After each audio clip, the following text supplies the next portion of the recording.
Israel. Shabbat Shalom. Today's lesson will be the Spirit of Saul. We'll be reading from 1 Saul chapter 10, 1 through verse 9.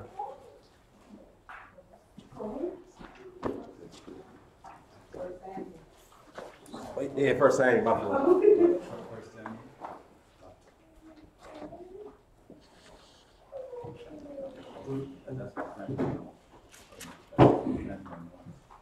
This is when Samuel anointed Saul king. And it reads thus wise. Then Samuel took a veil of oil and poured it upon his head and kissed him and said, Is it not because Yahuwah has anointed you to be captain over his inheritance? When you are departed from me today, then you shall find two men by Rachel's sepulchre in the border of Benjamin at Tesla. And they will say to you, The asses which you went to seek are found, and lo, your father has left at the care of the asses, and sorrows for you, saying, What shall I do for my son? Then shall you go forward from thence, and you shall come to the plain of Tabor, and there shall you meet three men going up to Elohim to Bethel, one carrying 3 kids, and another carrying 3 loaves of bread, and another carrying a bottle of wine.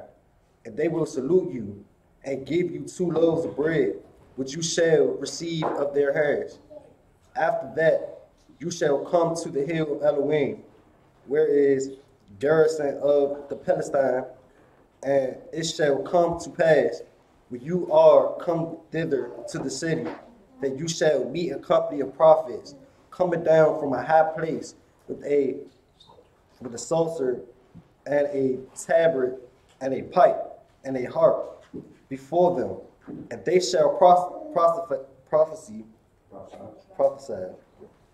and the Ruach Yahuwah will come upon you, and you shall prophesy with them, and shall be turned to another man.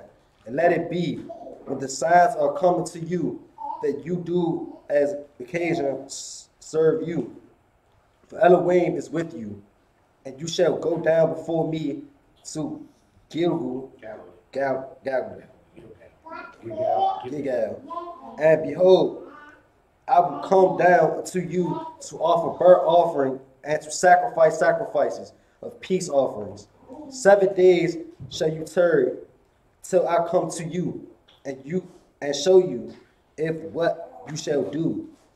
And it was so that when he had turned his back to go from Samuel, Elohim gave him another heart, and all those signs came to pass that day. May most I give blessing to the reading of the word. All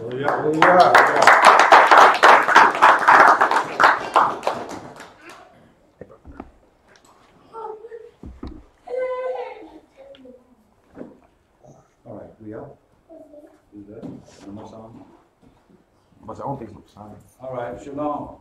Shalom. All right, so once again, we're gonna start this lesson off today. We're gonna try to touch everything we can. We're going to try to touch as much as we can, but there's so much information that's on King Saul, the first king, that we weren't able to just read. We're not going to be able to read everything directly to you, but I do suggest that after we have this lesson that you go back down through there and read on Saul. We're gonna launch off here at 1 Samuel 8. We're going to start at the 5th verse.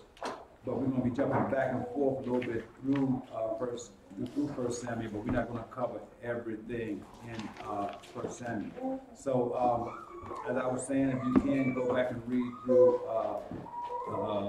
King Saul and his endeavors, and hopefully this class alone will help you to identify some of the spirits of Saul. Okay. All right. So we're going to start at 1 Samuel 8. 1 Samuel 8, we're going to start at 1 Samuel 8 and 1. But I want you to, we will also, I want to put in there real quick that King Saul reigned over Israel for 42 years. So everything that we're dealing with, and everything that you, and everything that you read, when you do read on your own about King Saul, it's going to happen over a period of 42 years. So a lot of stuff is not going to appear to be back to back as you read it, but it's not back to back. It's in order, right? But it's not going to be, you know, one right back to back. It happens over a period of 42 years. And we're going to start. 1 Samuel 8, verse 5. Okay, 1 Samuel 8, verse 5. And yeah, go ahead and read. And said unto him, Behold, thou art old, and thy sons walk not in thy ways. Now make us a king to judge us like all the nations. So what actually happened here is that Israel themselves had asked that they would put that a king be put over them, so that they would have to deal directly with the Most High, basically, right? So let's keep going, brother. But the things displeased Samuel. What? When they said, Give us a king to judge us. And Samuel prayed unto the Lord. Read. And the Elohim said unto Samuel. And what did he say? Hearken unto the voice of the people, in all that they say unto thee. For they have not rejected thee, but they have rejected me. So you see, it seems like that you know, Samuel was taking that personal, because actually it was Samuel and his sons. But Samuel's sons was not right. Something wasn't right about them boys, right? But and they was doing things, and it wasn't godly things that they was doing. But Samuel was taking it personal. But the Most High told him, and he said, "What?" He said, "Don't they're not rejecting you? They rejecting who? They have rejected me." So when we ourselves are bringing the word, and we bring it straight from the book, right? A lot of times people don't receive it the way that we feel like they should receive it. And a lot of times we take it personal and say that, hey, they rejected me. But in most cases, their intentions could be to reject us, right? Or to reject the word from us as a people, period. You know, you could be at home and giving somebody some word they rejected. And you might feel like they rejected you, so now you go back and forth, and before you know it, you turn into debating the word, right? But don't do that. Or you lose love for that person. You get attitude. That's right. You get upset with them, and then you push them off. You want now, so now you're not being able to be the light for them because you didn't turn them away. Yes, but you got in your feelings. Yeah. Right. And it calls when you get in your feelings like that, you can't do the work of the Most High in your feelings. That's right. So the Most High saying, Sammy, don't worry about it. Keep on doing. You doing what I told you to do. You good. They not rejecting you. They rejected me. And what? They rejected me that I should not reign over them. You see that? They didn't want the Most High himself to reign over them. So they figured if they pick a king themselves, it's not going to be as direct. It's not going to be as powerful. But what they do is powerful. But what they don't understand is that the king had to get it from the Most High. If you living under his commandments, if you living under his laws, everything's still coming from him. What's the difference? Right? But we're going to see a difference. All right, read, my brother. According to all the works which they have done since the day that I brought them up out of Egypt, even until this day, wherewith they have forsaken me. And the Most High, he's always, if y'all notice, when you read, the Most High have always tried to give Israel what Israel wanted. Have you not? Yeah. Even when he gave them the food, the manna, and they started crying about they didn't want the manna anymore. They wanted some meat. He gave them quail till it came out their nose. But he gave it to them. He, when they started crying, he always heeded to them. He have babied Israel for a long time, even though he had laws and statutes in place and commandments. And where you at, my brother? They have forsaken me and served other gods, so they also unto thee. What? Now, therefore, hearken unto their voice, howbeit yet protest solemnly unto them, What? and show them the manner of the king that shall reign over them. Now, I want you guys to pay real close here, real close attention. When we come down, we start reading from 10 down. I think it's like 7 verses, right?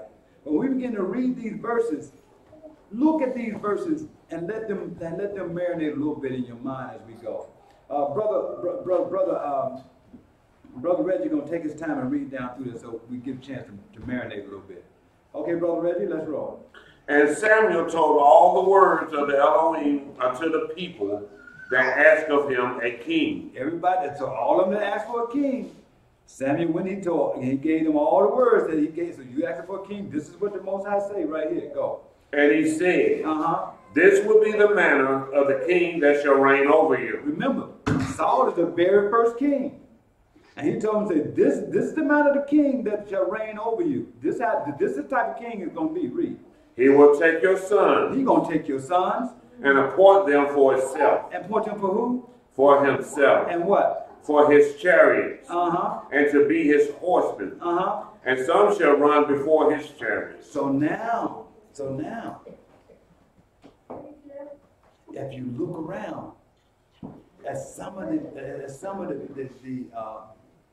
I don't want to seem critical, but as some of the things that's going on today, a lot of people have taken Israel unto themselves, that they do what they want them to do, or that they honor them more than they honor the Most High.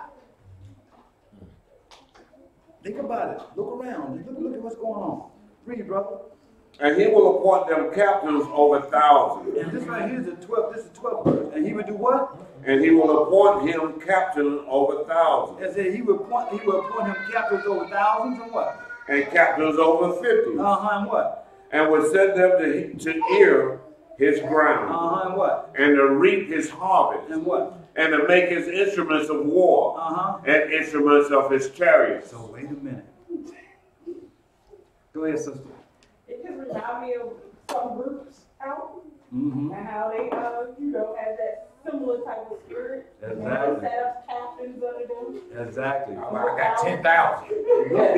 I'm over 50,000. Yes. You can't control you.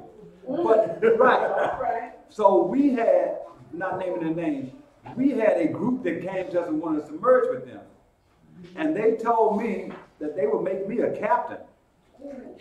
No, did they say I could be the elder and they're going to have captains? Or how'd they say that? No, they have their elders. They have their elders, they'll make me a captain. And I'm saying, wait a minute now, this don't sound right.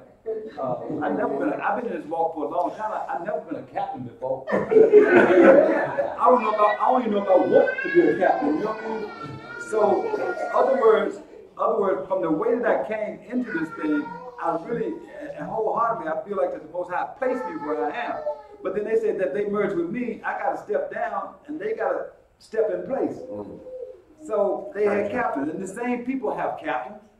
They have lieutenants and all that. But these guys that they have are more in tune to being a captain or a lieutenant or a sergeant or a whatever the other things they have, right? They're more in tune to being that and a ranking among themselves than they are to what?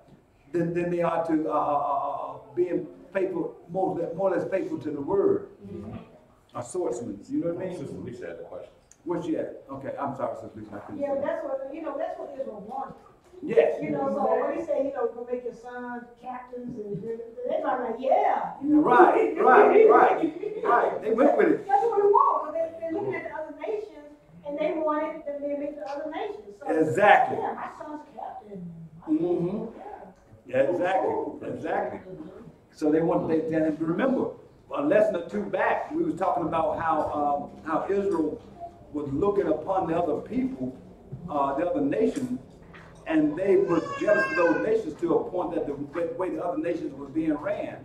They liked to see them, they wanted to see their foot soldiers, and they wanted to see how they, that they had foot soldiers, and they had, men of valor, and they was more or less in tune that. But see, before then, the Most High was using judges. Y'all know we went down through judges? Remember that? We went down through all the judges?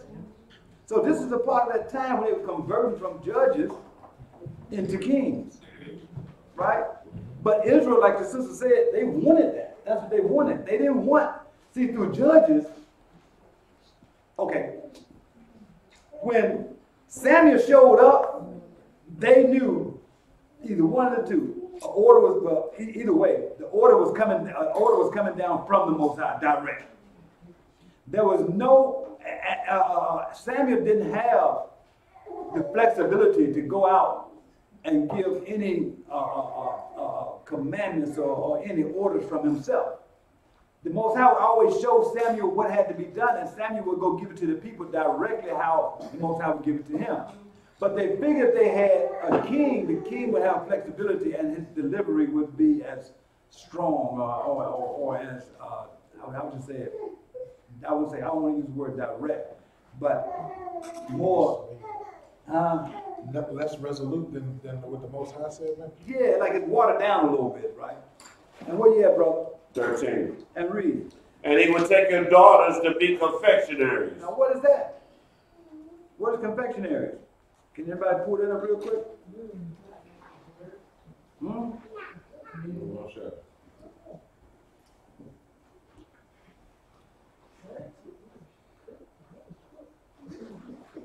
This is still like Israel using the value systems of other nations, what is good to other nations, and then trying to adopt that. You know, even though they were within their own, we were within our own nation at that point, we were still looking out and looking at other nations' value systems, and then trying to adopt that rather than going by the value system of what the Most High said. Exactly. And really, that's going on today. That's going on today, right?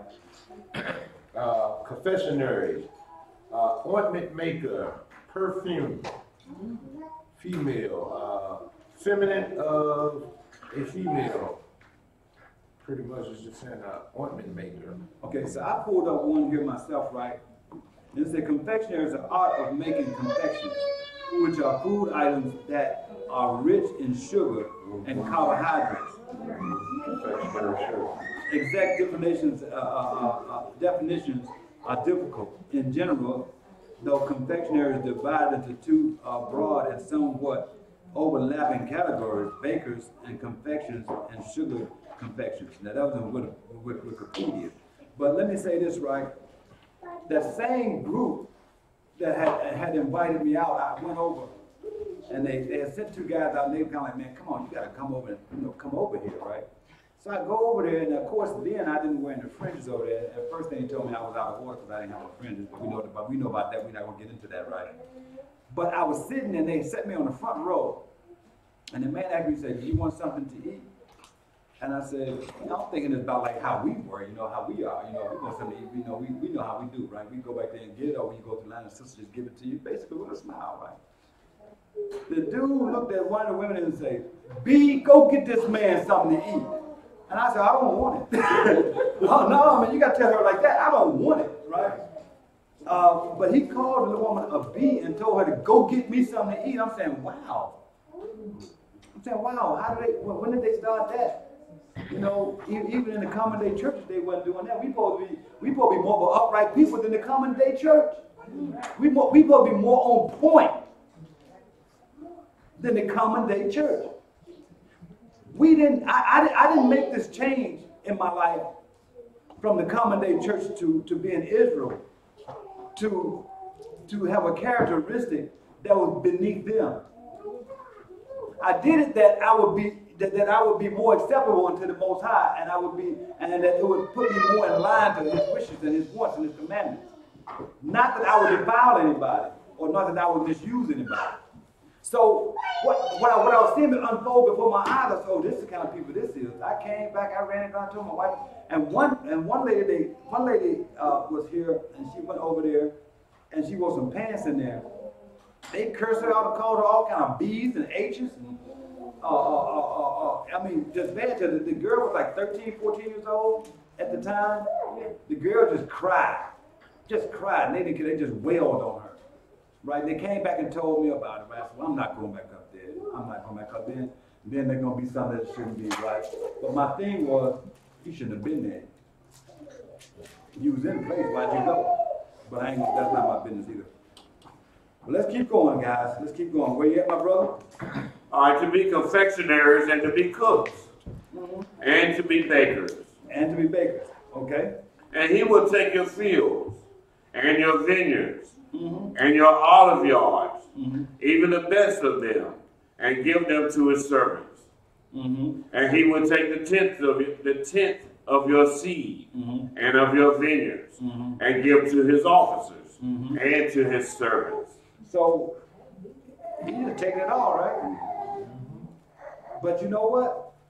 Nowadays they tell us in order for you to be a part of us, you got to give us this, you got to do this, you got to do that. That shouldn't happen in Israel. There should not be, this thing should be free. Right? It shouldn't be that you are mandated to do anything. And you're not mandated to do anything except for where you are in your walk. Right? And that's something that's voluntarily done. Right? And you stopped at where? I'm on 16. And read. And he would take your men servants and your maid servants and your goodliest young man and your asses and put them to work, to his work. To his work. He will take the 10th of your sheep, and he shall be his servant. That's good, brother. So so the Most High said to Israel, he said, well, now, if you want a king over you, this is what a king is going to be like when you get this king. Right? And I didn't go all the way down through there, but I'm pretty sure Israel like, okay, that's good, get you to it. Because it happened. Yes, ma'am. One camp, you can't come in their congregation unless you buy their apparel. Right. You have to buy their clothes. If you go to their Passover, you got to buy their robes, you got to pay their fees, so you can't be a part of it. One brother told me that in order for him to do Passover, the first time he told me, he had to spend over $500. The second time he told me it was over $1,000 because he was holding it in Florida. Right? And this is not just for him, this per person, him and his wife. You see? But it shouldn't be that way. Yeah, that was work at home because he couldn't afford That's right. He had to leave her at home. And he went himself because he couldn't afford to take his wife to Passover. Come on now. Come on now. These are things that shouldn't be. But they use this they use this right here to say that they should be captives. They used this reading, they took this reading and they turned it around. The Most High was telling Israel this to show them how bad it would be, and they took it for good. This right here allows us to be captives. This allows us to take this from you. This allows us to do this to you because the Most High said, well, if that's the case, then that means that when they came in, they coming in being deceitful anyway. It means they're not coming in upright. So we have to protect ourselves and our families. And our families from wolves or people that's not going to walk in the right direction, right? I can say this right here. I don't think that any place you be is going to be totally satisfying to you. Things are not going to be exactly what you want them to be because we're all walking under the umbrella of the Most High. And sometimes the Most High say things that we're not ready for, but we still got to make adjustments to it, right? But you go to other places and be worse. These same people would bring only crackers here and say, that's it good. But they got when they had to pay $500, $600. The brother told me about a few weeks ago, he still calls me. I'm not going to say come back, I'm not going to say that. He had to do what he wanted to do what he wanted to do. But anyway, and said that, the brother called me and said that, the brother called me and said that their ranking system in order to be captains, lieutenants, and sergeants was not based on their knowledge of the book. It was based on how well they could gift the man above them. Did that make sense? Doesn't make sense. You see? Sound like reading it to me. But this opened up that door. Yeah, who said that? Yeah, say it loud. Filthy Luke. That's it. You did have. But they're serving their God. Huh? They're serving their God. Yeah. And they look and then they call different guys different things that they shouldn't be calling them. I had a brother that sent me a text about a week or two ago. I'm not gonna say that. Y'all ready? Because if I say that, the brother gonna come. You know what? I don't want to bash him. I don't want to bash They him. call He that might brother watch it. father. Huh? And a lot of those camps, they have, the heads of those camps will say they are reincarnated spirits from other dead Israelites. Yeah, I think one of them said he was David. They're saying that they're different Israelites come again, so you gotta be real mindful. Reincarnated, right? Yeah. But let's think about this something, right? Why would the Most High reincarnate somebody so they can die again? But according to the scripture, that the flesh would die once, right? Okay. 1 Samuel 15. 1 Samuel 15 and 1. Brother Johnson, you give me 1 Samuel 10 and 17. 1 Samuel 10 and 17. Yeah, and come directly behind Brother Kevin. 1 Samuel 15 and 1. So, like I said, we're gonna work with 1 Samuel 15, but we're gonna reach and pull stuff back and forth, okay? So let's go down through there right quick. Just give me just that 15 and 1, brother. 1 Samuel 15 and 1. Yes, sir. Samuel also said unto Saul, Yahuwah sent me to anoint you to be king over his people, Right. So over Israel. So we saw when the brother Eric got up from the beginning, he showed us that Samuel anointed Saul as king over Israel. But we also got some readings that Israel wanted, they wanted a king. Then we see that the Most High gave them what they wanted. He showed them what manner of a king it was going to be. Now we're here and they're saying that Samuel is telling Saul now that the Most High sent me to you to what? To anoint thee the king over his people. And what? Now therefore hearken you unto the voice of the words of Yahuwah. So now, in order for him to be the king, see, Samuel knew firsthand. How did Samuel know firsthand? Because Samuel was the priest that was going back and forth. He knew, and he was a prophet. So he knew that they had to follow direct instructions in order to be king over all the people. They had to keep direct instructions from the Most High. That's why he said, hearken unto the words, right? By Elohim. And Brother Johnson, hold tight right there, Brother Kevin. Brother Johnson, if you give me 1 Samuel 10 and 17. 1 Samuel chapter 10, verse 17. Yes, sir.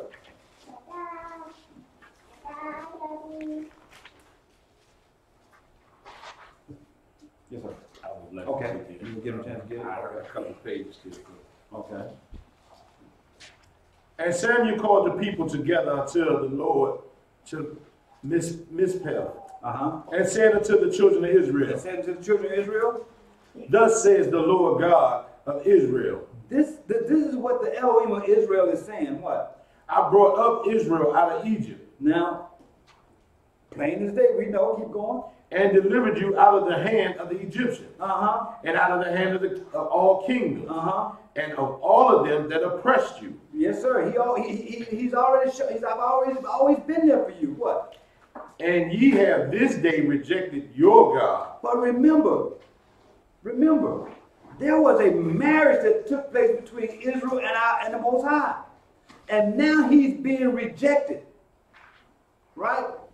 Read, brother. Whom himself saved you out of all of your adversaries and your tribulations. And out of all he did for them and answered them and brought them through everything they did, he brought them through all their adversaries and all their tribulations. They still rejected him. Read. And ye have said unto him, Nay. What? But set a king over us. We don't want you. Give us a king. We don't want a spiritual guidance. We want a man made of flesh and blood to rule over us. Read, brother. Now, therefore, present yourselves before the Most High by your tribes and by your thousands. And when Samuel had caused all the tribes of Israel to come near, the tribe of Benjamin was taken. And drop down to that 24th verse. And Samuel said to all the people, See ye him whom the Lord hath chosen, that there is none like him among all people. And all the people shouted and said, Most High, save the king. Now listen, something real critical here, right? He said there was none like him amongst all the people, but that didn't mean it was good. Did it? It didn't mean that, oh, this is, you know what I mean? Think about the difference of what he said about him and the difference of what he said about David. You see? He said David was a man after his own heart. But this brother, he said, there's nobody like him. Broke the mold with him. Yeah. Right? 1 Samuel 15 and 2. 1 Samuel 15 and 2. Uh-huh. Thus says Yahuwah Sebaoth, I remember that which that Amalek did to Israel, how he laid wait for him in the way when he came up from Mitzrayim or Egypt. Now go and smite Amalek. He told him directly, go smite Amalek, what? And utterly destroy all that they have and spare them not. Now, how much is all? 100%. 100%, right? Yeah. But he's going to break it down. Let's go, brother. But slay both man and woman. Now, they say, now, man and woman. They look at that and they say, oh, man, that the Most High got to be a very heartless person. He said, man and woman. Right? Right? But listen to this. Infant and suckling. The little babies with the bottles and candy and stuff, they took them out. He said, take them out. And what? Ox and sheep. Camel and ass. Read. And Saul gathered the people together and numbered them in Telaim. 200,000 footmen and 2,000 men of Yehudah. And Saul came to a city of Amalek and laid wait in the valley. Now Saul came and laid wait. He had, if you look at all, he had 210,000 footmen. And read, brother. And Saul said unto them at Canaanite, At the Kenites. Unto the Kenites. Go, depart, get you down from among the Amalekim.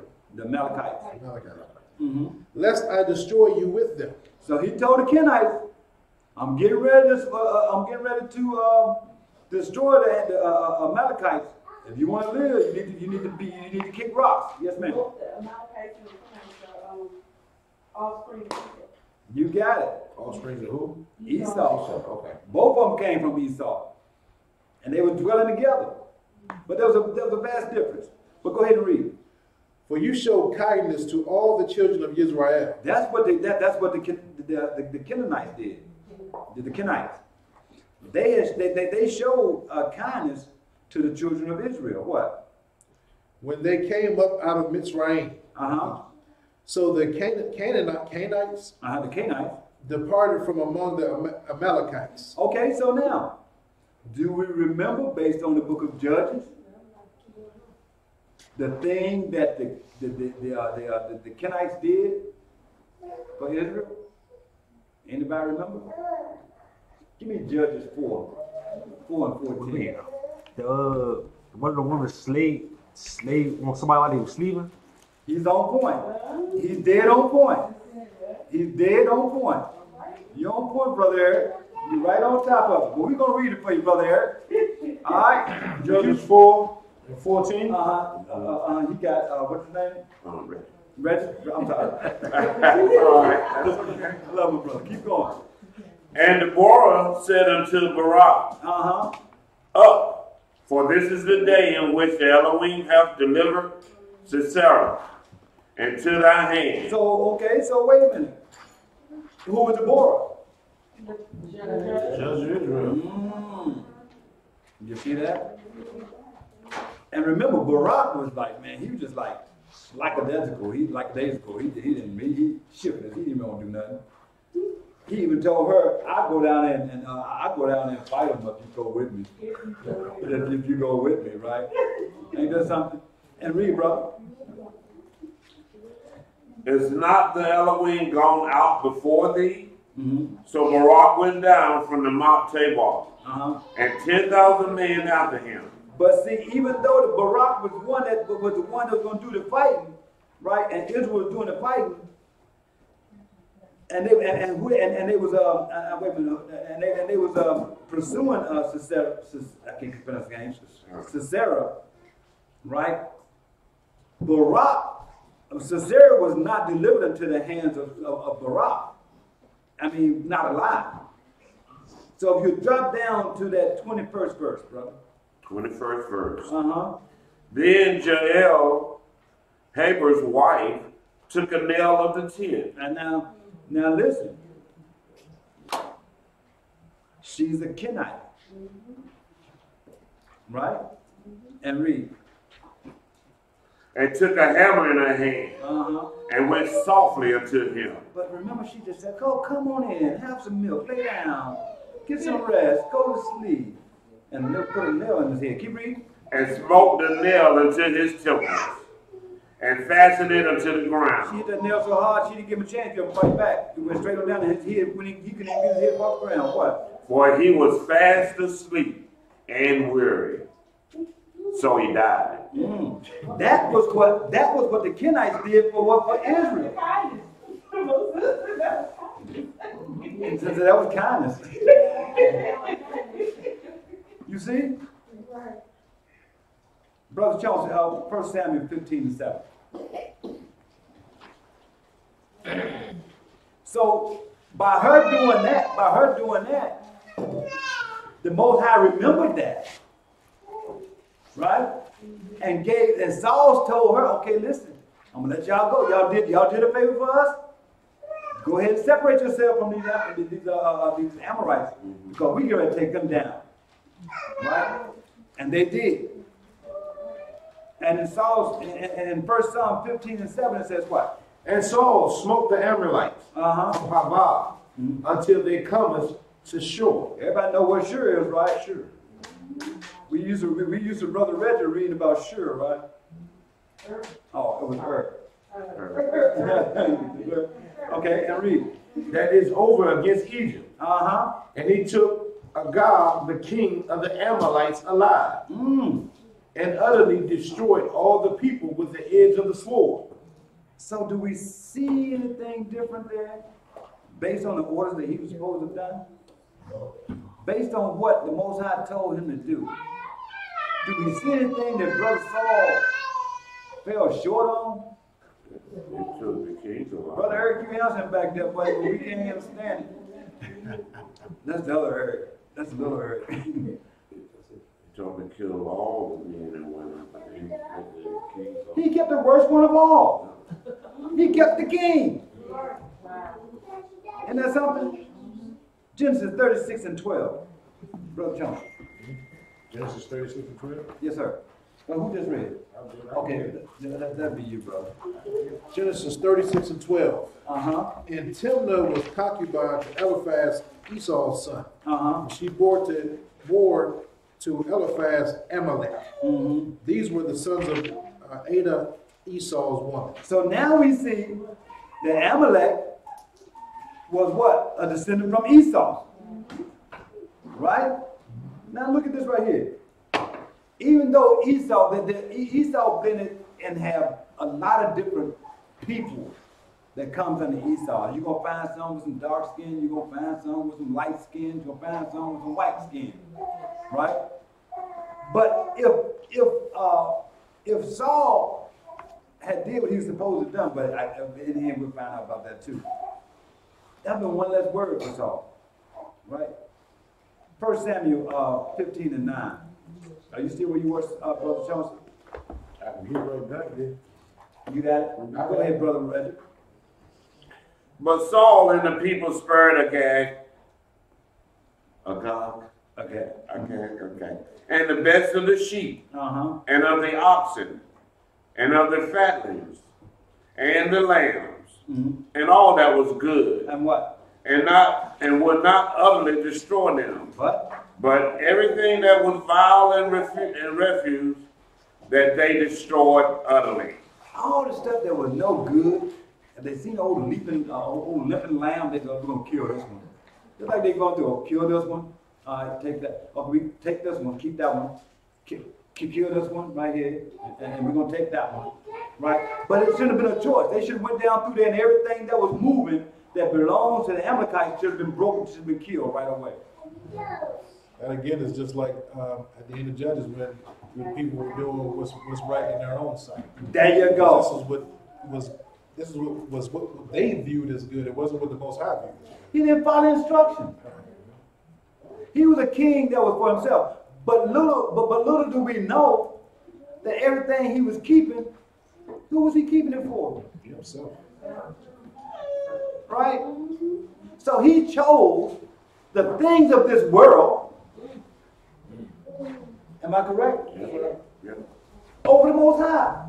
The orders, the commandments of the Most High. How do you choose, right, the things of this world? And he talks to us about this all the time. He just tells us in different ways about this is a great example of how someone can actually choose the things of this world over the commandments of the Most High. Isn't that something? The things of this world, they look good. Don't they? Because they were picking the best one. They look good, the best. I know that lamb right there for 1 year old. Let me get that one. That's not what he said to do, though. But then what he told him to do, he told him to take it out. Because, and that was 15 we just read. Was that 1 Samuel 15? Yeah. Oh, yeah. 15 and like 15 and 9. Yeah, 15 and 9. Give him 10. Yeah, 10. I'm on 10. Okay.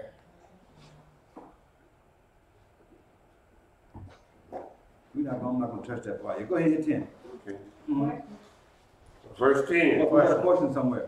No, I just was going to say, it's just like, in the battle of Ai with Achan, and he was commanded, because a lot of times, most of the time, the Most High did tell him to, after you kill them or whatever, take their stuff. Right. But in certain occasions, he's like, it's so defiled, I don't want none of that nasty mess to be, And you think about it. amongst my people, and Achan caused them to lose the whole battle. Israel was beating everybody because he decided to take the spoil and keep the best stuff. But the Most High, because he said that these people were sinners, and he had sentenced all of them to death. He didn't want Israel to receive anything that came from what? Sin. But Israel attached that sin, when they did that, he attached sin to Israel. Do you see that? Well, watch how it turned out.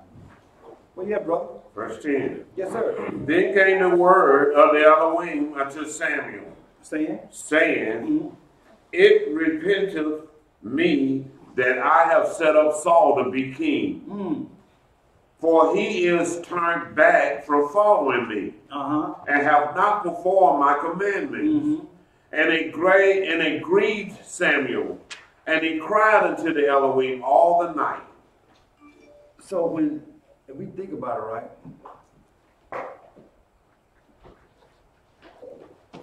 When we turn away from the Most High,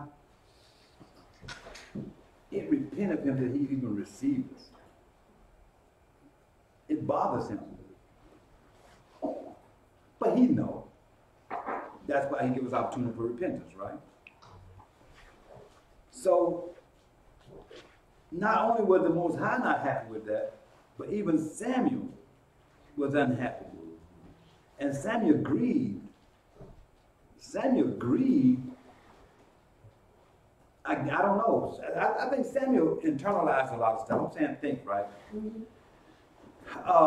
Because remember the Most High said, these people, they're not refusing you, they refusing me. But Samuel is the one that went in and anointed him.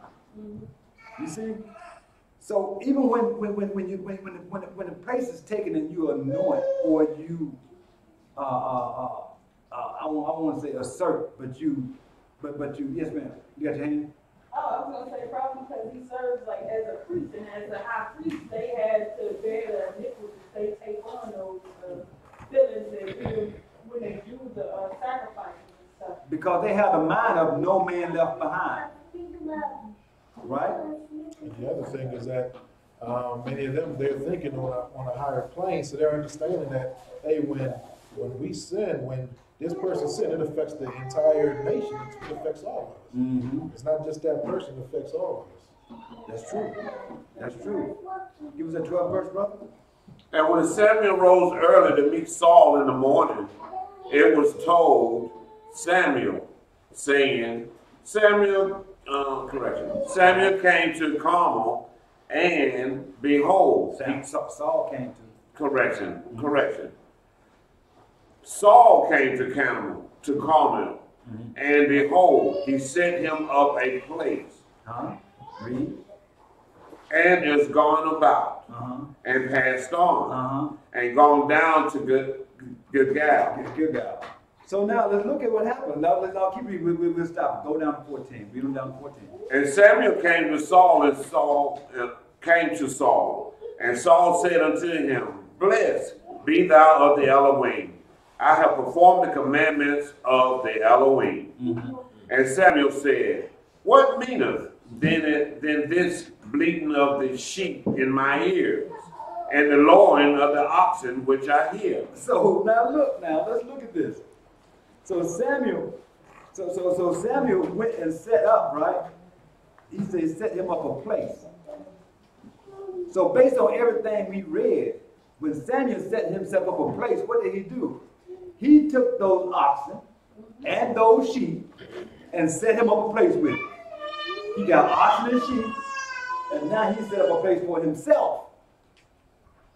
Above what? Above what the thoughts of the Most High. He set himself up a place based on himself. He did a very selfish move then.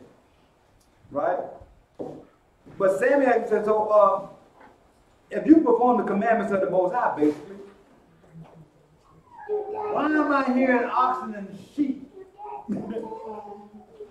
Right? Why am I hearing this right here? If you set this up for the Most High, he said, kill everything. Right. If you follow the commandments of the Most High, I shouldn't be hearing these oxen, and I shouldn't be hearing these sheep. Right? And read, bro. That 15th verse. And Saul said, They have bought them from the Amalekites. They did what? They brought them from who? They have bought them from the Amalekites. The Amalekites. Amalekites. So Saul knew right. What's his name? Samuel knew right away when he heard the oxen and sheep. He knew where they came from. He knew exactly where those oxen and those sheep came from. He knew it. That's why he said. Why am I hearing the bleating of the other oxen? Right? But it came from the oxen. Then he says what? But he said Samuel said they have brought them from the Amalekites. For the people spared the best of the sheep. But wait a minute though. Who's the king? Who's the king? Why is Saul lying? So now he's been labeled as a liar. Because you're the king. He put you king over the people. So that means that you're supposed to direct the people. See, this is what some of the things that would happen when you have a king versus dealing directly with the Most High through what? Through his prophets. The king will err quicker than the prophets directed what? By the Most High. Right? And finish reading, brother. The people share the best of the sheep and of the oxen. To do what? To sacrifice unto the Elohim God. And the rest we have utterly destroyed. But wait a minute though. If the Most High have already deemed these as being sinful things, why would he want a sinful animal, animal that he has condemned to death based on the sin of its owners to be sacrificed unto him? Didn't make sense, did it? Give me that 16th verse, brother. Then Samuel said unto Saul, Stay, and I will tell thee what the Elohim hath said to me this night. And he said unto him, Say on. Saul said, look, he said, hold up for a minute. Let me tell you what the Most High said about this. Saul boasted. Say it. Say it then. Yeah. Get it off your chest. Yeah. Kick rocks. Right. You know what I'm saying? Go ahead and say what you gotta say. I'm the king. Yeah. Yeah. Go ahead. But wait a minute though. He was thinking just like that too. Yeah, I'm king, right? But listen what you happening, brother. And Samuel said, when thou wast little in thy own sight. You king now, but when you wasn't nothing. In your own sight. Even in your own sight, you viewed yourself as nothing. You was chasing down missing asses. I mean, we got you. We got you. but it's with the text, right? Just leave it there. We got you. We got you. Just leave it there. Don't explain it. Thank you, brother. Thank you, brother. I appreciate that. Because I need to look clear that, you know. What's understood don't need to be explained. Thank you. All right.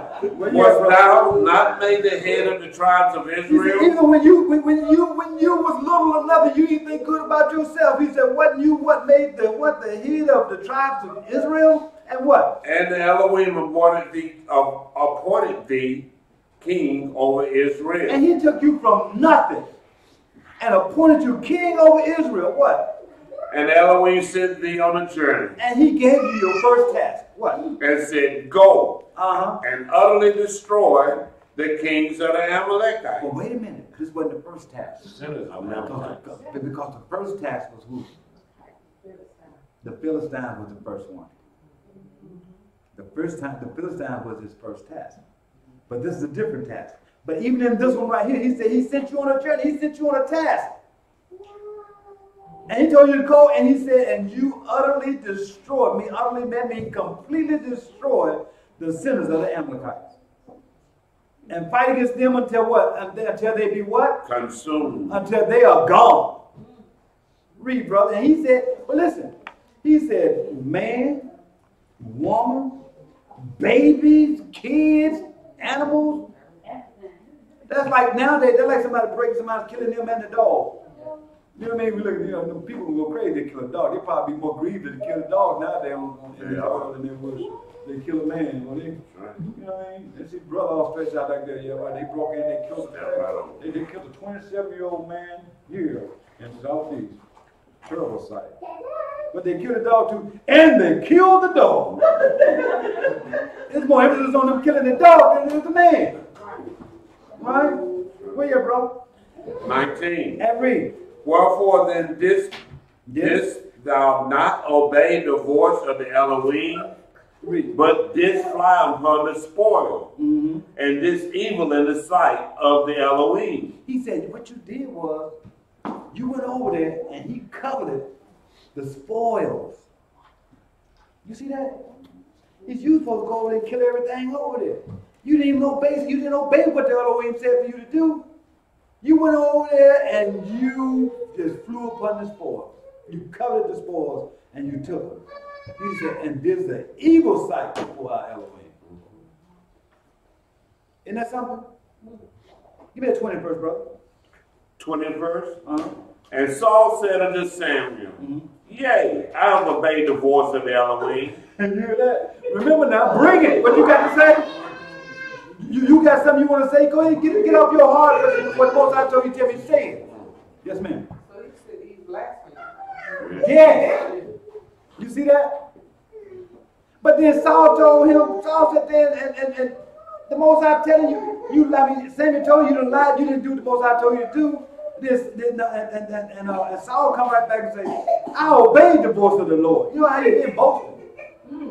We got to think about how this brother did that. Y'all do know that Saul was a tall brother.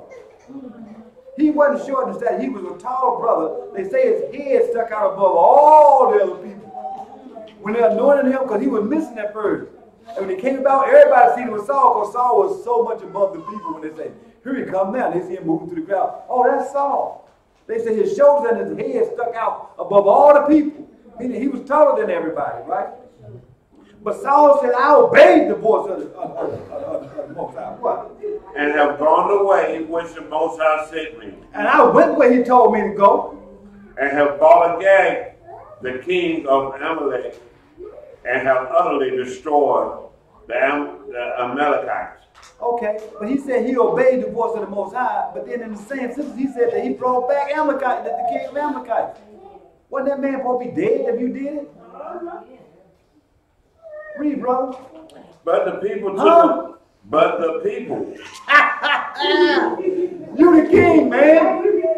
But the people Took up the spoil, sheep and oxen, the chief things which should have been utterly destroyed to sacrifice until Elohim in Gilgal. And that's where he took all the stuff. He went and set up in Gilgal. Read. And Samuel said, have the Elohim as great delight in burnt offerings and sacrifices, and in obeying the voice of the Elohim? Do you think that Elohim would rather for you to give him a sacrifice than to obey him? But guess what? Keep reading. Behold, to obey is better than sacrifice.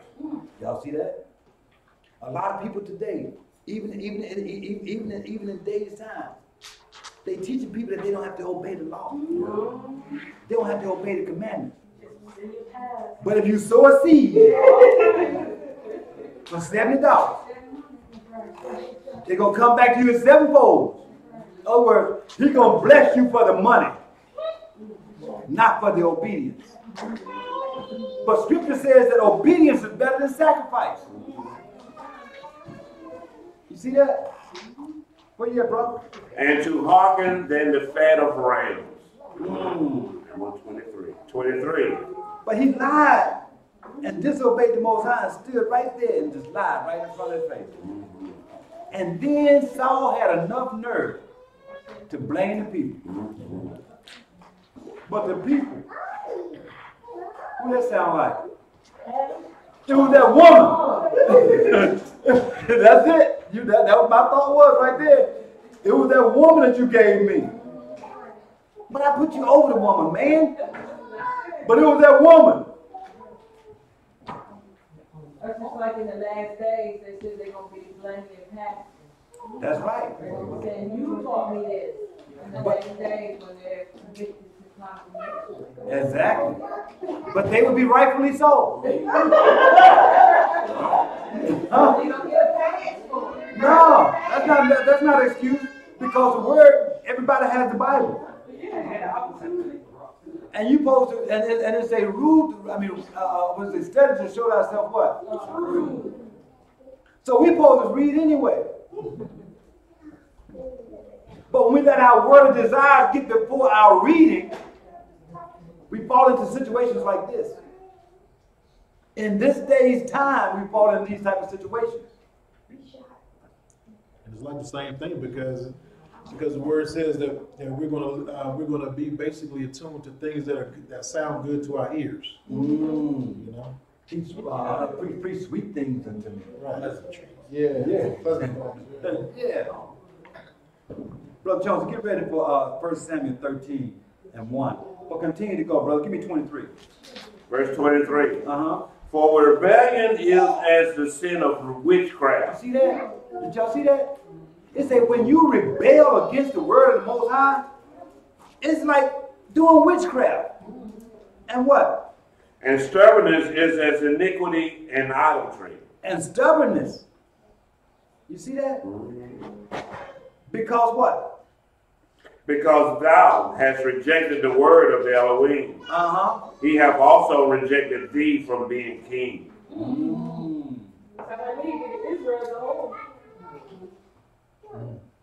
So y'all see how Israel got rejected? Y'all see how Israel got those walking papers? He gave Israel walking papers and died to get away from Judah.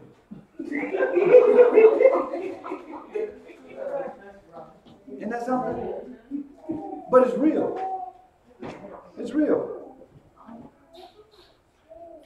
Now this wasn't the first time that Saul was rebellious, right? I mean, his rebellious ways was displayed more than once. Brother Jones, where you at there? 1 Samuel 13 and 1. 1 Samuel 13, verse 1.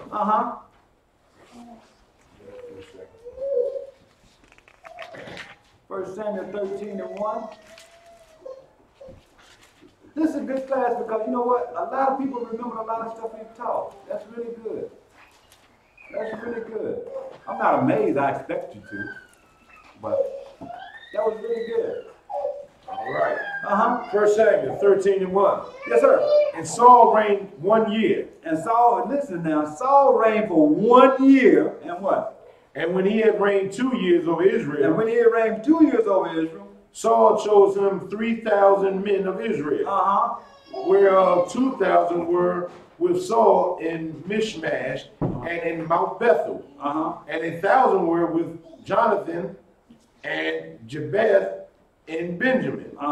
And the rest of the people he sent every man to his tent. So now look.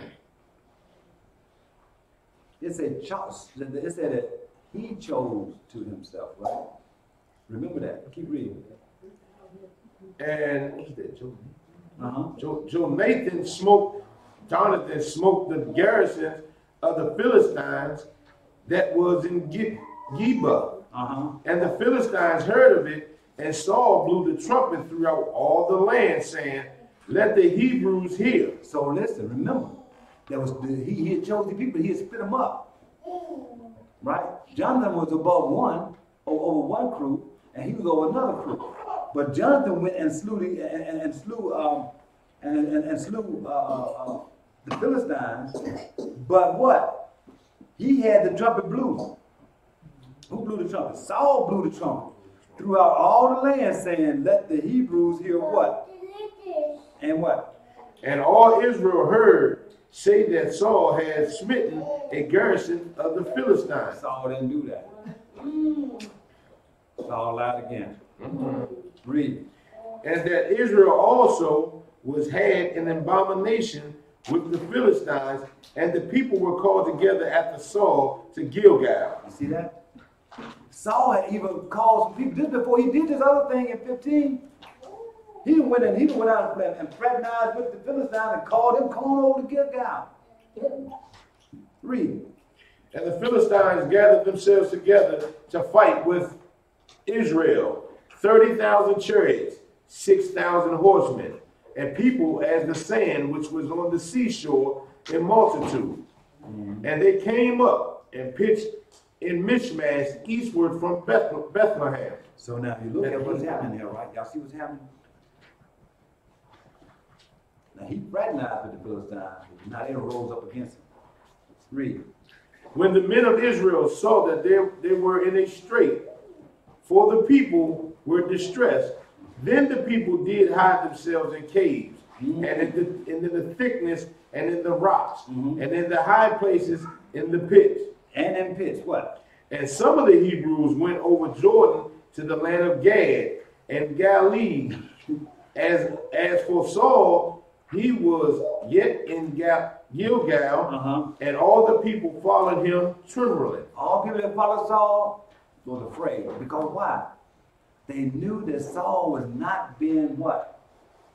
Directed by the Most High. Because remember, Israel knew. But see, the other thing is, Israel knew that as long as the Most High was directing Israel, they knew that they were going to win their battles. Because they had what? The ultimate Elohim directing them. But now they got a man before them. Now they wonder if we're going to win this battle or not. Can we win? It's an if there. But when the Most High sent them out, at times there was just a few blows of the horn. And the work was done. They just showed up and got credit. It's like, y'all come in and take this test, man, and you ain't got to pass it, just show up. We're going to move you on over to the next grade. Right? Right? Where you at, brother? Verse 8. Yes, sir. And he tarried 7 days, and according to the set time that Samuel had appointed. But Samuel came not to Gilgal, and the people were scattered from him. But where was he supposed to meet him? Well, where was he supposed to meet Samuel at? I thought it was in here. In Michmash, right? Eastward of Bethel? No, that's where he pitched the tent. And the people. Okay, but and the man saw it. Okay. But keep going straight. We'll get back on it. And it came to pass that as soon as he had made an end of offering the burnt offering, behold, Samuel came. And Saul went. Back up. Hit 9. Hit 9. Back at 9. And Saul said, "Bring hither a burnt offering to me." You see? Samuel, when him and Samuel didn't meet, and Samuel wasn't there, they didn't meet at the right place. Somebody got it screwed up. But Samuel wasn't there. More likely, it was Saul and not Samuel, right? Samuel been doing it for a long time. Saul said, he said, bring hither a burnt offering unto me. What? And place the priest. Saul was not supposed to be the one that did the burnt offering to the Most High. He was not there. So Saul took upon himself to do the duties of a priest and do a burnt offering to the Most High. He could have been struck down for that right there. Because the brother went and brought that. I'm trying to think who that was it. Levi's son. And was it Levi's son or was it Aaron's son? Aaron's son. He lost 2 of them, right? Yeah, they went in there and burnt that strange fire. Struck him down right there. Broke them down like they ain't never been broke down before. And read. And Samuel said, what hast thou done? And Saul said, because I saw that the people were scattered from me, that thou camest not within the days appointed, and that the Philistines gathered themselves together in Mishmash. So what happened was, Saul didn't show up, and Saul didn't show up in the days he supposed to have been there. Saul was out of order. But when he got there, he burnt an offering. He wasn't supposed to do it. Keep reading, brother. Therefore I, the Philistine, will come down now upon me to Gilgal, and have not made supplications unto Elohim. He was afraid that the Philistines would go ahead and attack him, but he had not prayed unto the Most High. He had not burnt a peace offering or an offering unto the Most High. What? I forced myself, therefore, and offered a burnt offering. So you know what? When they burnt the offerings unto the Most High, what was those offerings for? Why do we give offerings? You want to burn offerings now? Okay, so you want to burn offerings for your sin now. Go ahead, Eric. It was back there before y'all showed that it was preparing. For what? It was a way of repenting. Yeah, it was a way of repenting, right? So Saul was afraid to go into war against the Philistines without repentance. So what Saul did was Saul burnt the burnt offering himself to repent himself, but what he didn't understand was that was supposed to come through the priest at that time. Right? Because his sin was not forgiven, he's not as one with the Most High. The Most High cannot support you if you are not sin free. You have got to, even when you're doing something wrong, if you know you're living wrong, and you know you're going to pray to the Most High, start your prayer off with asking for forgiveness. Because that burnt offering was served as a what? As a sense of what? Repentance. So he hadn't even repented. And he was afraid that before he was able to repent, that the Philistines were going to come down on him. So that was automatic loss. Right? And what we had there? 13. And read. And Samuel said to Saul, Thou hast done foolishly. Thou hast not kept the commandment of the Most High, thy God, which he commanded thee. For now would the Lord have established thy kingdom upon Israel forever. But now thy kingdom shall not continue. The Most High hath sought him a man after his own heart. Hold tight. Who was that man? David. David. Give me 1 Samuel 15:24. Stop there. Yes, sir. All right. So the Most High has ripped. He's gonna rip him apart, right? He's gone. Here we go. 1 Samuel 15:24.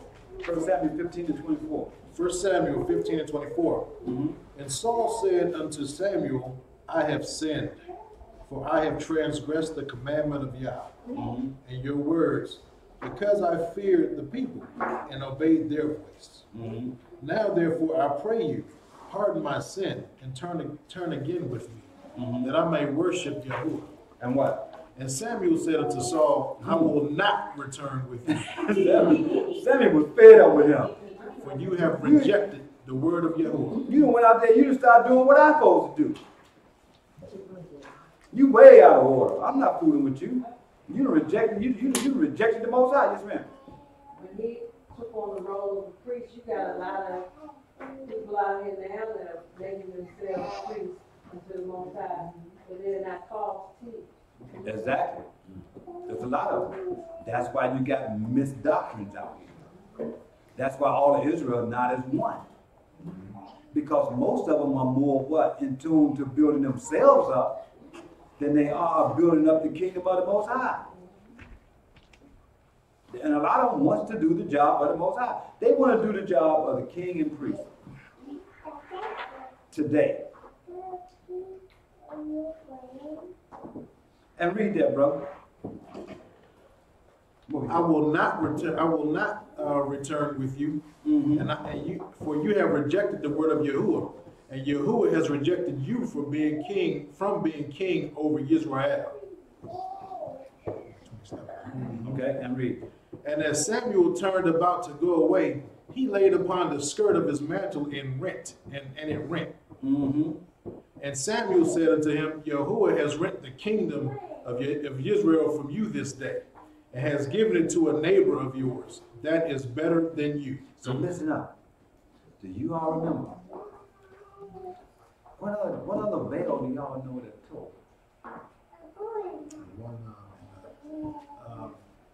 Entering the holies to holies when Yahushua. Why did it? What? Yeah. What else? Go ahead. Tree. When he's on the tree, he gave up the ghost. He said, it was finished, and then the veil was. Right, but why was it finished? Because it was finished. Something was removed. Something was removed. The high priest. No. The occasion she's talking about. The high priest and the sacrifice. That's it. So the law of the high priest and the law of sacrifice were removed. When the veil was torn, that removed the law of sacrifice. So, yes. But at this particular time, we on this target, right? So now, and I'm trying to tie it into this real quick. So when Samuel reached out and laid hold upon the skirt of his mantle, and it rent it, Samuel said unto him, the Lord has rent thee what? Has rent the kingdom of Israel from thee this day. When he tore that garment, he tore himself away. Did y'all see that? Give me the 29th verse. And also the strength of Israel will not lie nor repent, for he is not a man that he should repent. So now, once again, who's the strength of Israel? It was not Saul. He was the strength of Israel. But when they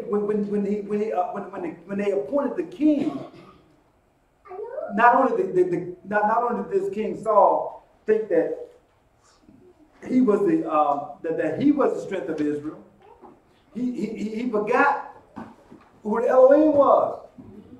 He forgot that obedience was better than sacrifice. He forgot that he had to obey, because the same thing happening today. They had a brother that came on live and said that if a brother leaves his camp, he said that brother need to be put to death. But he said before then, if a woman don't listen to an elder or the men of the camp, they should put, or their husband, that she should be put to death. Not long after, a sister was put to death over there in where? In England. Don't be surprised you see some brothers put to death because they left. Because you got some brothers that honor him so much as a king, right? Because he put his face up there and say, he who is here. But that their loyalty might not be to the Most High, their loyalty might be to him. And a brother can easily lose his life because of their loyalty. Right?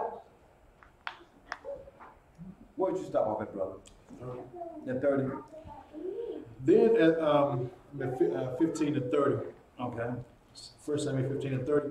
Then he said, I have sinned, yet honor me now, I pray you, before the elders among you and before Israel, and turn again with me. that I may worship Yahuwah Elohim. But he wanted honor. He was more concerned about the honor than he was about his life, because right now your life on the line, brother. I mean, y'all just rejected you. You're like, hold up, man, but you help me out in front of the people though. Right, give me some honor before the people. Is that prideful? Yeah. Pride comes before what? Oh. That's Israel all day. We got to see this thing for what it is. Right? And give us that 31st verse, brother. So Samuel turned again after Saul, and Saul worshipped Yahuwah. Read.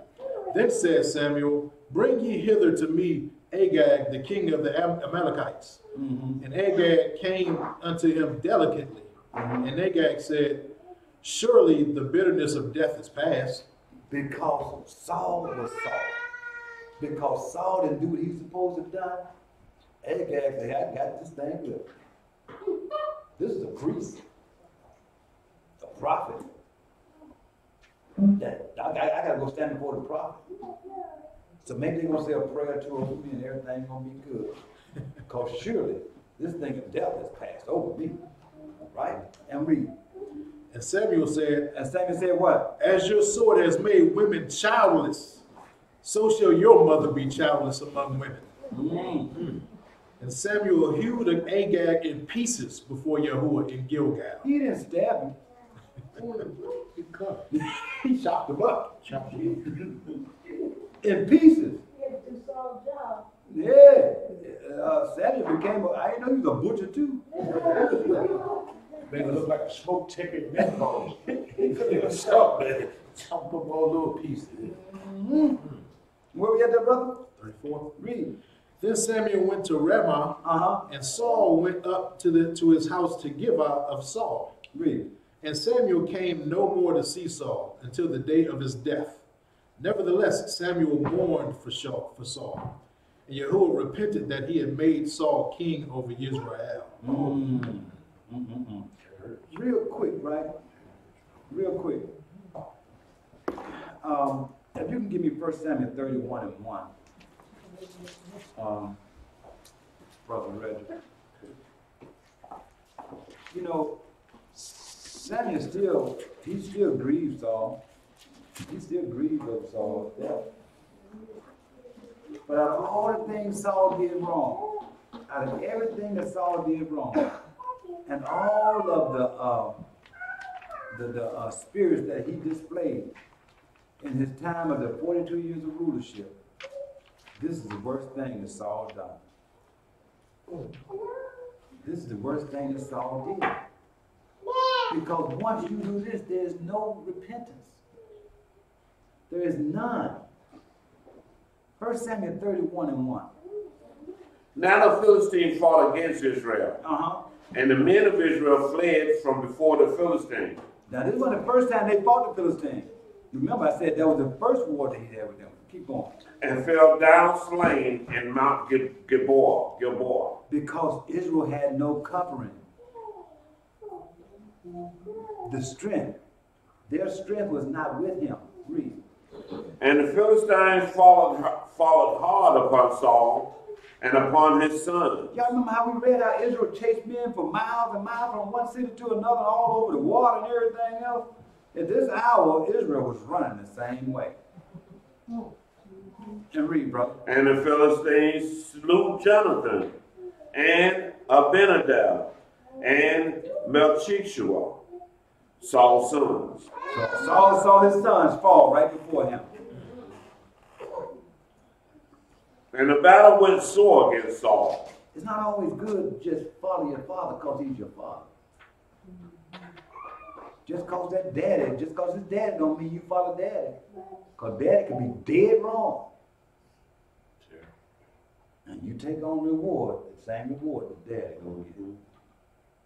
Sometimes when you know it's not right, you got to step out there and do what's right. Just you got to change the chain.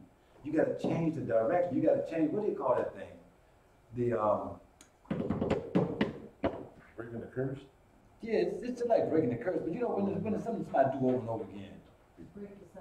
Yeah, you gotta break the cycle. Same thing, huh? Yeah. You gotta break the cycle. Like Abraham did. Yeah, Abraham got on out of there. He left. Well, don't worry about Safe. it. I ain't messing with you. No, you ain't doing, something you're not doing right. But in the third person says what? And the battle went sore against Saul. It turned for the bad. What? And the archers hit him. Archers, they was shooting from afar, hit him. And he was sore wounded of the archers. He was wounded so bad from the archers that it was just done. What? Then said Saul unto his armor bearer. His armor bearer. Armor bearer. So what y'all got to think about, Saul had led against these Philistines before. He had beat them before. If they knew it was Saul. If they had gotten Saul, Saul said they were going to do some terrible things. Read. Draw thy sword. Then Saul said unto his armor bearer, what? Draw thy sword.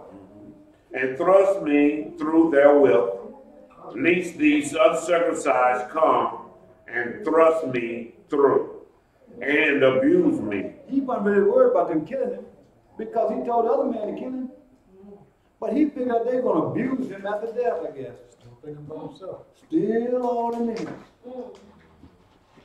So he made the dumbest decision that a man can probably make that ever live on this earth.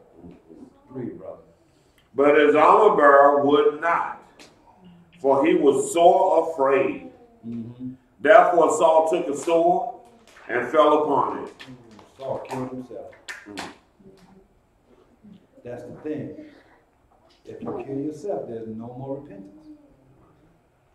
But we got to watch out, because everybody that says that they are sent is not sent.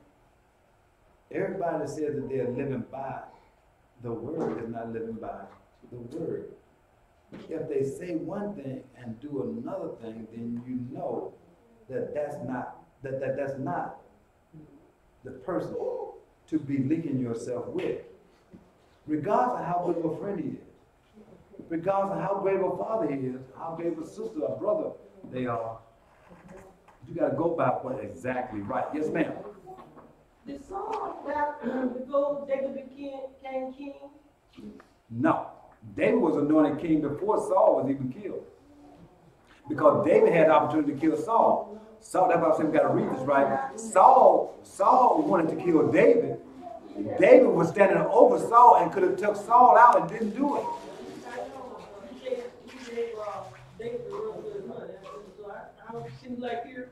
David. She's talking about ruling. I think you're talking about what David ruled. No, he wasn't ruling. He was alive while David was ruling. Yeah, she's talking about ruling. Oh, no. Not ruling, but David was. But David was anointed. But David was anointed king before Saul died. But he wasn't ruling because Saul had what? He had the army. It's just like this guy over here in this country. What's the name of that country? In Venezuela right now. Did I say it right? Venezuela right now. Right? They want to get him out of the way, but they can't move him because he has control of the army. That's why they can't move him. Same difference. Saul had control of the army. Yeah, the captains and all the people that he put in place. That's why you got groups out here that can't be torn down, because they got control of the captains. You know, I'm serious. That's why. But y'all took the kingship from him a while back and gave it to David. He anointed David. Took the kingdom from him, but it didn't appear that way to everybody else at the time. Right. Exactly. Still subject unto him. He did what he was supposed to do. Like he served under him. He waited his time out. Like all that. So They were loyal to him. Just like he took it from Solomon before Solomon passed away. Yes. When Solomon was still king. So we want to say, we want to thank each and every one of you for your time. And we also want to thank the Most High most of all for His word, His understanding. And we also want to ask that everyone look at the spirits of Saul. And if you can, separate yourself from any spirit of that sort.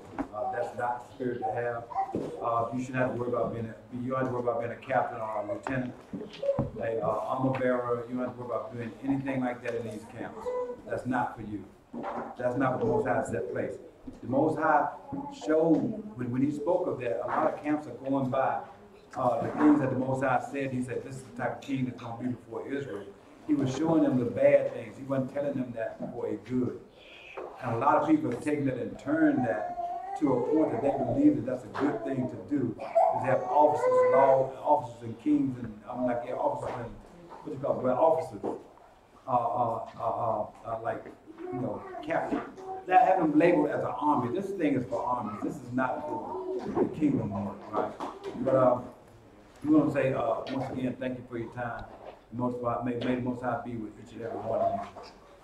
And Brother Kevin is going to read our final scriptures, okay? Thank you for your time.